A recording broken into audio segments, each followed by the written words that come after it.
What is the closest you've ever come to death?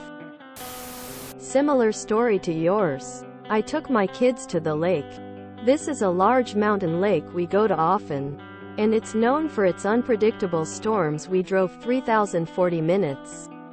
Got there, and realized we were one life jacket short. I decided the kids could have the life jackets. I was just going to be on my paddleboard, not going far out anyway. A while later some winds kicked up fast. We had seen the clouds coming, but they seemed far away. But suddenly, umbrellas and beach toys were blowing everywhere.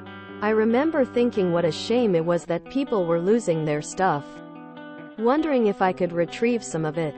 Before I could have a second thought, my phone had an emergency alert go off. The alert was saying to get out of the water due to high winds. I was paddling back to shore, and encouraged the kids to go to shore. We weren't that far. The kids easily had made it to shore, but up on a paddleboard. I was pushed quickly out. I paddled and paddled for so long. No progress was made. My arms were dead. Soon I could not even see the kids. Our vehicle. I kept trying, but the wind flipped my board over and I was hanging on. I cried for help and tried waving with a paddle. The strange thing is that lots of people were out near me, but the wind was loud and they could not hear me. And they were all still having fun, enjoying the water. Funny to think how so many of us just ignored the storm blowing in. I think we all thought we would go into shore as soon as we really needed to. Why ruin the fun? Right as I could hang in no longer, and was sinking below the water, a boat saw me and pulled me in. I remember shaking uncontrollably for a long time. I'm a strong swimmer and have been on the water since I was a baby. I thought I'd be fine staying close to shore.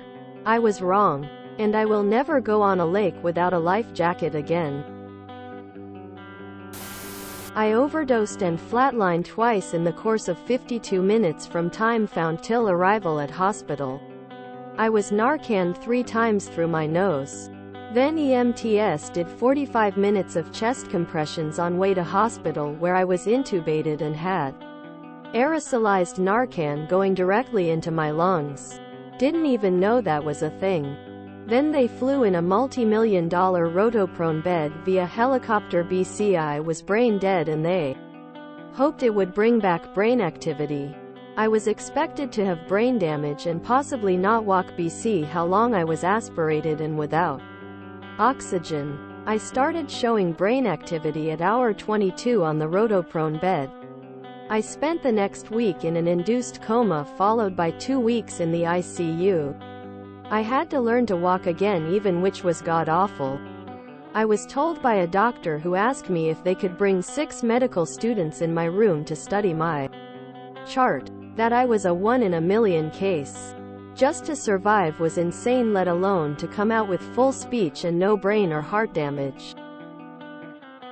At that point I had started physical therapy, so they knew I'd walk again, but that was another thing. I just got plain lucky on, she said to the students. My one wish would be to thank the EMTs who went above and beyond with chest compressions and did everything to keep me alive till I got to the hospital, whose staff I'm also grateful for. But those paramedics saved my ass for real. In conclusion, 0.010 don't recommend. But I did sleep in a coma through my withdrawal symptoms. That was 6 years ago, this last February 15th. Haven't had a slip since. We do change. Childbirth with my 3rd son. Massive postpartum hemorrhage. I closed my eyes, fully expecting not to wake up again. I was filming a piece about guys who hand paint huge billboards, ads on sides of buildings in NYC. We were on one rooftop, about 20 stories up, and they were on a scaffolding pulley painting the adjacent building that was taller, but literally touched the building I was on, if that makes sense. Anyway, I wasn't thinking, pointing my camera up at them as I walked backwards. For some reason, I stopped walking just as I was about to walk backwards off the edge of the rooftop. I cheated death by half a step. It was my wedding day. We were getting married in Cape D'Or in Nova Scotia. I couldn't sleep, and I was up early, around 6 a.m., and decided to walk the grounds at the B&B, which also served as a lighthouse, to determine the best place to exchange vows. I was all alone as my husband was sleeping soundly. The tide was coming in. The sun was rising. It was beautiful. Keep in mind, this is backwoods Nova Scotia. There's no guardrails between the nice grassy bluffs and sheer cliffs that plummet hundreds of feet into the ocean with jagged rocks. The grass was covered in the morning dew, and as I walked towards the main point of the land, I slipped. I landed on my back and started slipping. I did what I thought was reasonable and flipped onto my stomach and tried to get as much surface area with the grass as I could. Down and down I slipped, and finally after what felt like ages I came to a stop. I looked up, and very carefully crawled up the hill. I was literal inches from going over the cliffs. Any more speed and I would have been toast. And no one would have known. For a while until they found my body. I didn't tell my now spouse until we were safely back at home. I had a heart attack and died for a very short while on the operating table Wednesday morning. I'm home and feeling much better now though. Ovarian cancer. Had it 6 months ago, had no clue tumor was the size of a large mango. Had surgery to remove all the lady bits sept. 29th. Oncologist said if I wouldn't have found it when I did I would have been dead in a few months. My cat jumped on my tumor. Didn't know it was a tumor at the time. And made it hurt, and after a few months of pain I went to the doctor and it was discovered. I had a ruptured ectopic pregnancy. Before they rolled me into emergency surgery, I think I was in and out of consciousness. I vaguely remember that my doctor was pissed because I didn't have any fluids. I also remember hearing her say at some point, "This woman has a belly full of blood." It's happened to me a couple of times. The first was when I was 16. I traveled to Africa and lived there for 3 months. I came down with malaria and for some reason, it nearly killed me. I returned home approximately 120 pounds and dehydrated. Was in the hospital starting the next day and was there for about a week. If I had stayed in Africa much longer, I doubt I would have made it. The second time, I was setting up warehouse racks in a warehouse, similar racking to Costco, and was sitting atop the rack waiting for my coworker to use the forklift and bring crosspieces up. He forgot to lower the forks when pulling away and pulled the entire rack down with me on top. I fell 14 feet to the concrete floor below, landing flat on my back between 2 big pieces of machinery. I ended up with an elbow swollen the size of a baseball and some bruises, but that was it. Anorexia nervosa. In my mid-20s I developed it. I only sought help after I fainted in the bathroom and hit my head on the bathtub, and my partner at the time said I had to be checked for a coma. When I went they asked what I had eaten, and that day it was a single bite of an apple. They weighed me and got me a recovery team. My dietitian said I looked like a cancer patient when I first came in.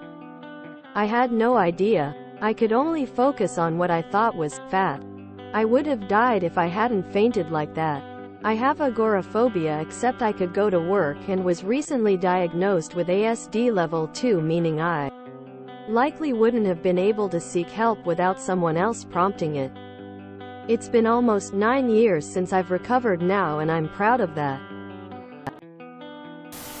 I was run off the road by a semi-truck.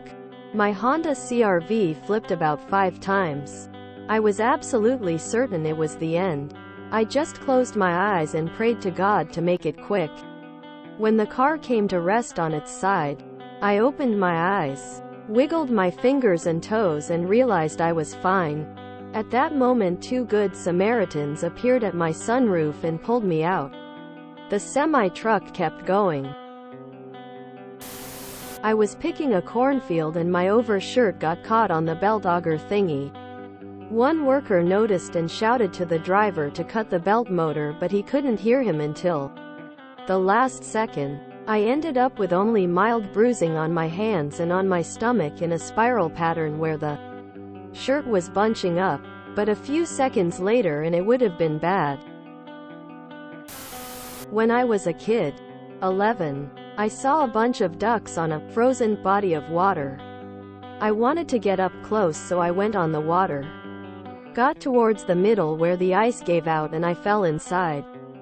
Turns out, there was quite the current under that pretty thin layer of ice, and it dragged me along while I desperately clawed at chunks of ice to stay afloat.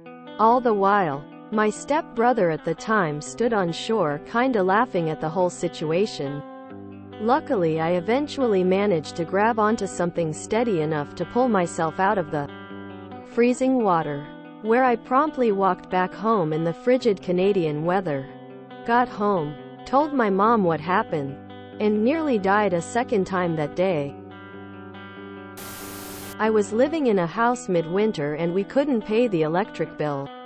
It was below 0 temps outside, and even colder inside. I didn't even notice my core temperature was lower than normal until my teachers raised concern over me shivering through the entire 8-hour school day. I felt warm. I just couldn't stop shaking. When I was 15, I was at my friend's house in the country. Dirt roads. And we were planning on going somewhere with her parents. They hopped in their huge-ass truck and pretended to leave me behind.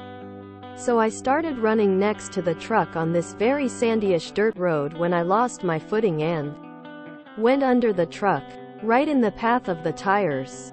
Luckily they saw me and stopped immediately, or I would have been crushed. I got COVID and wound up in the hospital for 2 months. My lung collapsed 3 times. I was hallucinating, so they put me on schizophrenia medication. I could barely pee, and even a month after the hospital I could barely walk and developed a stutter. I'm recovered now. Thank God. As a kid, I was swimming in a river after heavy rain.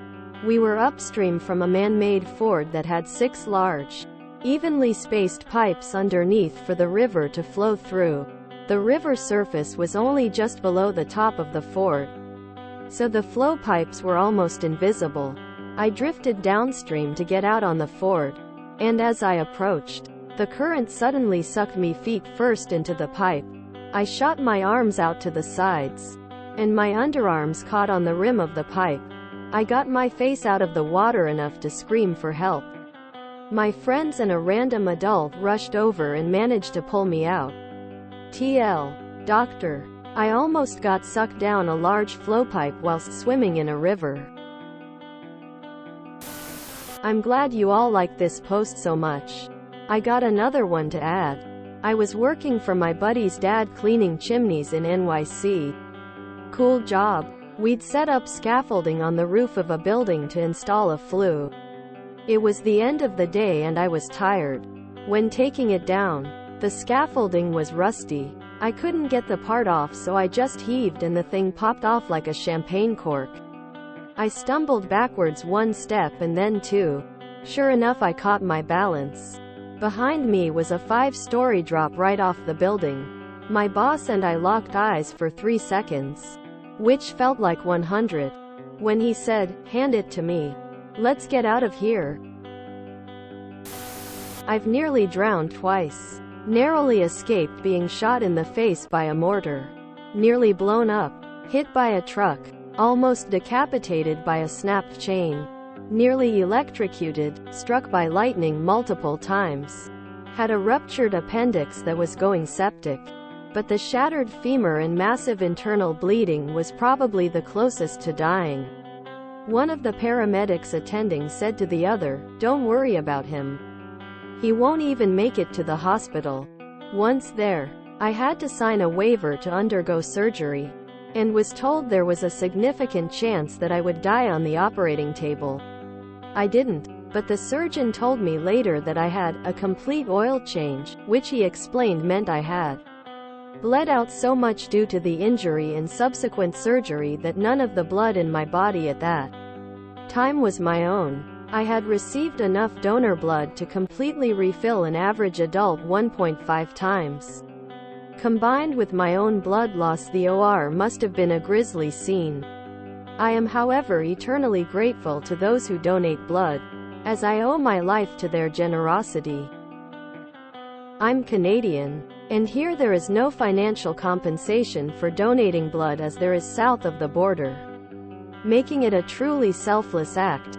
Oddly, the anesthesiologist even came to visit me.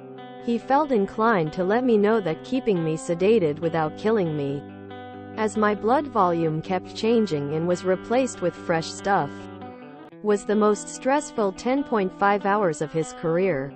Also used a crazy amount of anesthetic. I'm a redhead, so that was a factor also. To him, the surgeon, nursing staff, and everyone else who took part in any way, I am thankful beyond words.